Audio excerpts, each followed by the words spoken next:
Ja tu šobrīd skaties uz kādu uzņēmumu, lielu komandu vai biznesu, visticamāk, tu redzi tikai gala rezultātu. Tu redzi lielu auditoriju un sekotāju skaitu, ciparus apgrozījumā un ikdienas tēriņus, ar kuriem lepojās cilvēks. Komandu, kas šķietami visu dara perfekti un saņem algu. Projektus, kas nāk viens pēc otra, un darbs, kas neapstājas. Pasākumus un nerimstošus klientus. Bet cilvēki gandrīz nekad neredz to posmu, kur viss vēl bija ļoti nestabili. Kur tu pats līdz galam nezini, vai tas vispār izdosies, vai kādam vajadzēs, un vai tu vispār vari izdarīt to, ko es sākotnēji iecerējis. Un tieši tāpēc es tev filmēju šo video. Jo pēdējos mēnešos man arvien biežāk raksta cilvēki ar jautājumiem, kā tu izveidoji kompetenci centru, kā tu tiki līdz tādam līmenim, kā tu uzaudzēji komandu, kā tu spēji viņiem maksāt algas, kā tu saprati, ka vispār gribi pirkt uzņēmumu. Un interesantākais tajā visā ir tas, ka cilvēkiem no malas bieži liekas, ka viss kaut kā vienkārši salikās. Bet realitātē tas bija viens no riskantākajiem lēmumiem manā dzīvē. Kad es iegādājos kompetenci centru, tas vispār nebija stāsts par kaut kādu milzīgu komandu, par labu finansiālu spilvenu, izstrādātām sistēmām vai pat garantētu izaugsmi. Jo patiesībā es pat sākumā līdz galam nesapratu, ko es pērku. Man bija tikai viena stipra pārliecība. Ja jau man piedāvāja, tad tas ir domāts man. Un jau pirmajā mēnesī pēc uzņēmuma pārpirkšanas es kaut kā iekšēji sapratu, ka es nenopirku tikai uzņēmumu. Tas, ko es nopirku, bija atbildība pret cilvēkiem, ļoti lielu risku par vispār izdošanos un spiedienu, ko iespējams vienkārši es pati sev arī uzliku, kā arī pilnīgi citu dzīves līmeni. Jo vadot uzņēmumu, tu vairs neesi atbildīgs tikai par sevi. Tu esi atbildīgs arī par klientiem, tu esi atbildīgs par reputāciju, tu esi atbildīgs par cilvēkiem, ko uzņem savā komandā, un par uzņēmuma nākotni un tēlu sabiedrībā. Un es uzskatu, ka tieši šo daļu uzņēmējdarbībā ļoti reti kāds parāda. Jo sociālajos tīklos cilvēki parasti rāda tikai to skaisto rezultātu, bet ļoti reti parāda, ko tas cilvēkam emocionāli un fiziski vispār ir maksājis. Patinām mazliet bildi atpakaļ uz 2024. gada 20. jūniju, kad es saņēmu to liktenīgo WhatsApp ziņu, ka ir piedāvājums pārņemt kompetenci centru. Un, lai izrunātu detaļas, sarunājām tikšanos klātienē. Nosvinējām Jāņus, un pēc Jāņiem mēs tikāmies uz kafiju, lai es varētu vairāk uzzināt par visām tām aizkulisēm, jo līdz šim es tikai pati biju vadījusi lekcijas šajā skolā, un par administratīvo pusi es pilnīgi neko nezināju. Uzņēmumam līdzi nāca viena lektore un viena lietvede, un viss.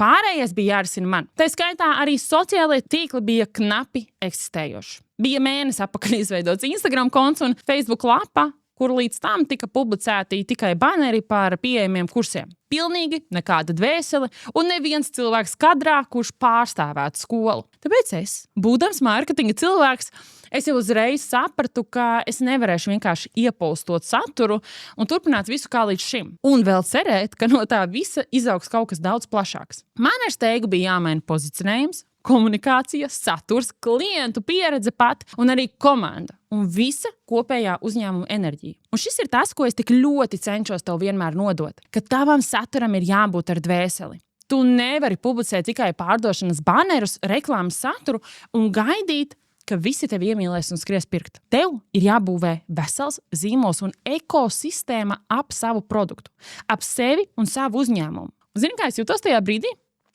Es jūtos tā, it kā es būtu tikusi pie viena no svarīgākajiem saviem dzīves uzdevumiem. Man aizdeva naudu, lai es varētu pusi iemaksāt par uzņēmumu pirkšanu. Pārējais tika sadalīts vairākos maksājumos. Un tad es sēžu mājās pie šī līguma, man ir 24 gadi, man ir jauns uzņēmums un parāds. Un pagaidām vēl tikai aprēķināts vispārējais iztikas minimums, cik daudz man būtu tā kā pašai jānostrādā un jānovada grupas, lai es šo naudas parādu varētu izmaksāt. Un kā domā, vai man bija bail? Ja godīgi, es vēl tā līdz galam nevaru saprast. Jo vairāk jau man liekas, ka nebija. Mana pārliecība sevī un tajā, ka man izdosies, bija daudz lielāka par spēju sajust bailes. Bet vienu lietu gan es vienmēr zinu, kas sev atgādināšu. Un ja mēs runājam par risku uzņemšanos, tad arī tajā gadījumā es vienkārši labi apzinājos, ka sliktākais, kas varētu notikt, ir, ka es zaudēšu naudu. Un naudu tu vienmēr vari nopelnīt atpakaļ. Jā, es kaut kur vēl noliedu savus panākumus un jauno ceļu. Es vēl samazināju sevi, un es atceros, kā es publicēju šo Instagram paziņojumu. Un es tajā ierakstīju, ka es esmu kļuvusi par valdes locekli kompetenci centram, kas patiesībā samazināja manu patieso lomu un ļoti ilgi lika cilvēkiem domāt, ka es esmu vienkārši tāds mārketinga cilvēks šeit. Jo es vienkārši nestāstīju visu, kā ir un kas patiesībā notika. Taču vai es varētu teikt, ka es sev kādā brīdī neticēju?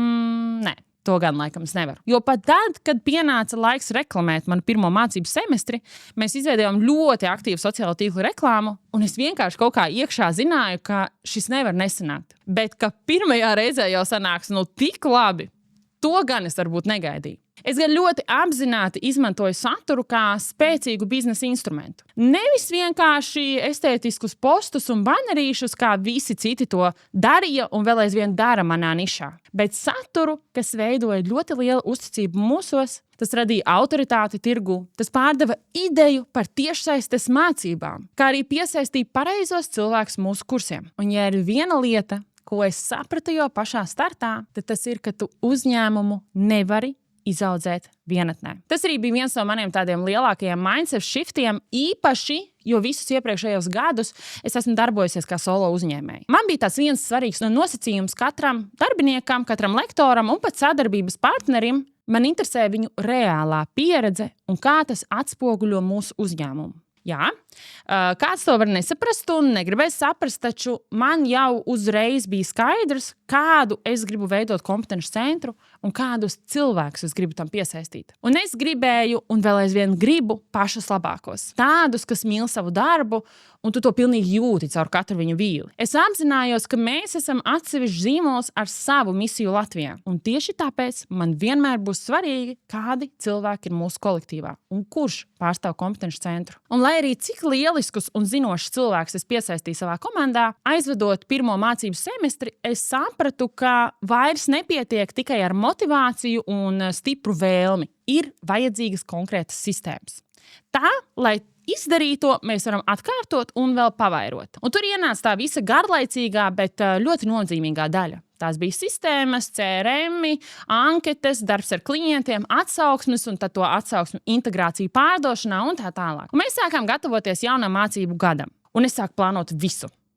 Ja pirmais metiens bija totāla testēšana un prieks par to, ka sanāca, tad otro semestri es jau daudz strateģiskāk sāku plānot. Lektorus, grupas, grupu skaitu, izdevumu, saturu, konkrētus PR notikumus, sadarbības partneri. Mēs sākām uzskaitīt un plānot pilnīgi visu līdz vīlei. Un šeit man spēcīgi atnāca apziņa, ka uzņēmums nevarēs augt un nevarēs pavairot savus rādītājus, ja mēs visu laidīsim plūsmā. Ir jābūt stipram pamatam, vadlīnijām un mērvienībām, kam tu sekosi līdzi, bez variantiem. Un šis patiesībā ir liels klupšanas akmens ļoti daudz uzņēmējiem un īpaši solo uzņēmējiem. Reāli nezin savus ciparus. Kur, kas, kāpēc un vai mēs vispār pelnām vai tikai imitējam darbību. Tāpēc uzņēmēji paņem sev šodien līdzi. Seko saviem cipariem. Ciparu ignorēšana vispār ir ātrākais ceļš uz izdegšanu biznesā. Protams, ar visu rēķināšanu un plāniem tu vari attapties zemākos posmos. Piemēram, vai tev ir plāns vai kaut pat ideja, ko tu darītu, ko tu reklamētu un par ko tu runātu, ja tavs produkts nebūtu pieejams 8 mēnešus. Labi, kaut vai 1 mēnesi. Bet man tā ir šodienas realitāte.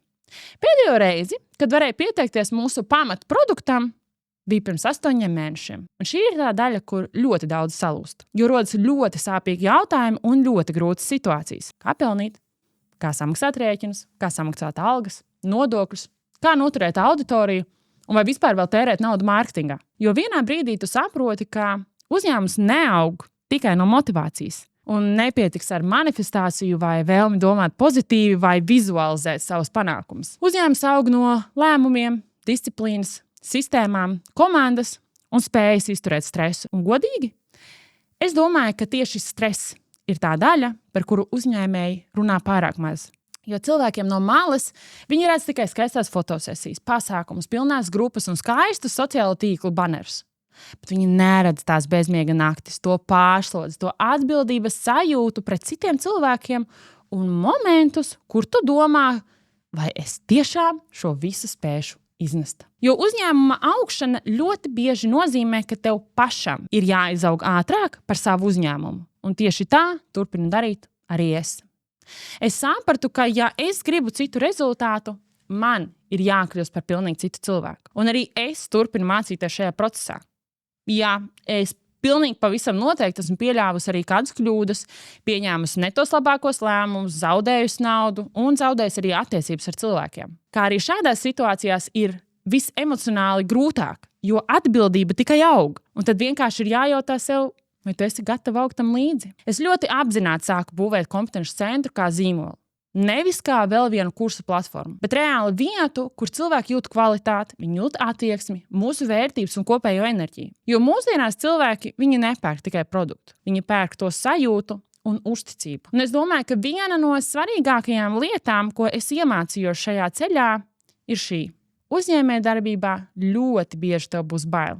Vai vienkārši pārāk stresaini. Un drosme nenozīmē, ka bailes kaut kur pazudīs. Drosme nozīmē, ka tu darīsi arī tad, kad tev ir ļoti bail. Un šodien, kad es paskatos uz kompetences centru, es redzu daudz vairāk nekā tikai uzņēmumu. Es redzu riskus, kurus es uzņēmos, smagus lēmumus, izdegšanas momentus, milzīgu izaugsmi un ļoti daudz darba, ko cilvēki vienkārši nekad neredzēs. Bet es redzu arī kaut ko citu. Es redzu, ka toreiz bija vērts riskēt.